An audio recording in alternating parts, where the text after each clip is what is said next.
Alright, boys and girls, we're back here with Matt working on the Ranger again, and we had some troubles. The 4.8 that we put in, we had to install a different oil pan, or Matt did rather, and we had to also cut the plate that's on the bottom that covers your crank journals. So we had to do that in order to run the new dipstick, in order to make this motor fit in the Ranger. And Matt said when he did it, he had the motor hanging on the hoist, and what happened was when he put the dipstick tube in, there was actually two O-rings. So the truck on high RPMs was losing oil pressure, and we thought it just had a bad lifter at first when we were playing with it here in the yard and doing some test hits, but once he got it out to the pit and actually got to stay on to it for a bit, it was losing oil pressure on the top end. So this is the 4.8 that he just put into it. And he took his donor motor for his truck that's on the road, which we're 99% sure this is a 5.3. And we had a little crank sensor issue here. Matt's just filling her up with juice, and this thing should be ready to fire up and go. But I thought there was actually something wrong with the pickup tube. I thought maybe once he got it to the race that the vibrating and the bouncing down the track might have just jarred the pickup tube off. But anyway, he said, well, the hell with that. When we pulled the pan off of this 4.8, which was the brand new pan that he just put on, there was quite a bit of ugly stuff into it. So he just said, no, we're changing the motor. He said, hopefully this will be the last time. So now we definitely only have one O-ring on the pickup tube this time. The new pan's on. We don't seem to have any leaks. He just filled it up with Prestone. So now we're going to see if it'll fire. And if it fires, then we're going to let it run for a bit and warm up and make sure that the oil pressure stays steady. And if everything seems good, then he might try giving it a few revs and keep an eye on everything and make sure it's going to be happy.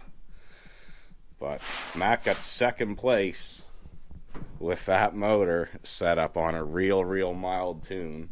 Other than having, he runs a little bit of this in the gas tank, some good old octanium. And other than that, we just put I spruced the tune up onto it. If you watch the other video, I think I showed most of the stuff that I did to it. And then we got it wired up to make 4 low work and make it shift properly. And Matt said, I think he's worthy of a smoke break now, so we're going to have a smoke break, and hopefully when he jumps in this thing, it's going to fire right up. Alright, Matt says we're going to see if this thing will fire up. Let's see if we got our I's and T's crossed and dotted.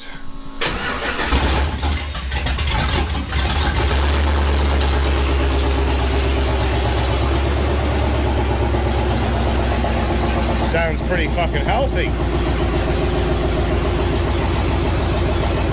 Ain't even smoking. This thing sat for what, 3 years? 3 years this motor sat right here for, just like that one.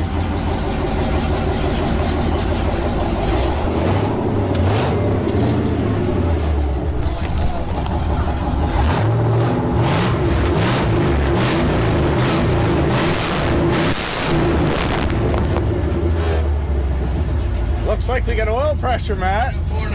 She likes that 540.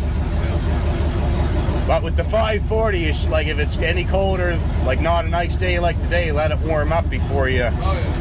Because that stuff will make a lot of pressure when it's cold. But she's holding a good 60 there, but we'll wait and see when our water temp gets up there around 140, and then we'll see what she's saying.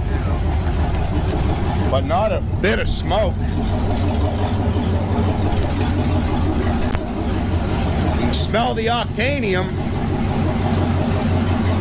It's got a rich smell in the air with that race fuel in it. Well, that makes the feller pretty happy. He literally yanked this motor out 2 nights ago. We dressed that motor up yesterday, put that in yesterday, and he had it almost done last night.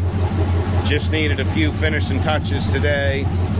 And our crank signal problem ended up being that this wire harness isn't labeled, so the map sensor and the crank sensor have the same plug. So we're going to stick a label on the map sensor for next time, which hopefully there won't be a next time, but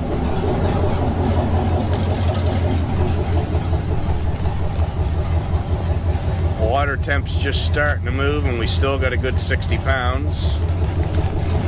That's good. That's real good. So here's the kind of shithouse luck we're having. Somebody drilled and tapped this end manifold stud and obviously got a little too carried away with the drill. So now we got a bit of a dilemma here to deal with. I think we'll just fix it with some JB Weld, put the bolt back in and call it a day. Try not to lose sleep over it. Alright, so we're back at Matt's Sunday morning, and this thing's really trying to give us a go here. What we did to fix the water leak, we took a bunch of JB Weld. I took the exhaust bolt out here at the end. We packed a bunch of JB Weld in the hole, we drained the coolant, we put some Teflon tape on the bolt threads, and we wound it in and we let it dry overnight. And lo and behold, we actually got that leak sealed up. So then once we got it fired up, it kept throwing a mass air code. I wasn't getting no reading on the HP tuners from the mass air, but I was getting intake air temperature, which that sensor does both, right? So what ended up happening was I was just about ready to run a new signal wire to the computer because I was doubting this wire harness, and then I said, well, we should probably check this fuse block that the harness come with, and lo and behold, number 20 was popped. So we put number 20 in, we rehooked our mass air sensor up, I hooked the tuner, HP tuners to it, and now we have good signal coming off our mass air. Everything seems to be pretty good. Starts nice. We've got good oil pressure. What is my laptop dead? Must be.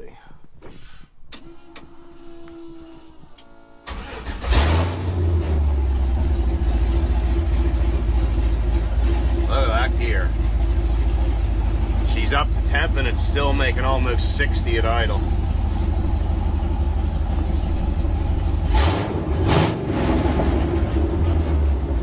And she's running good.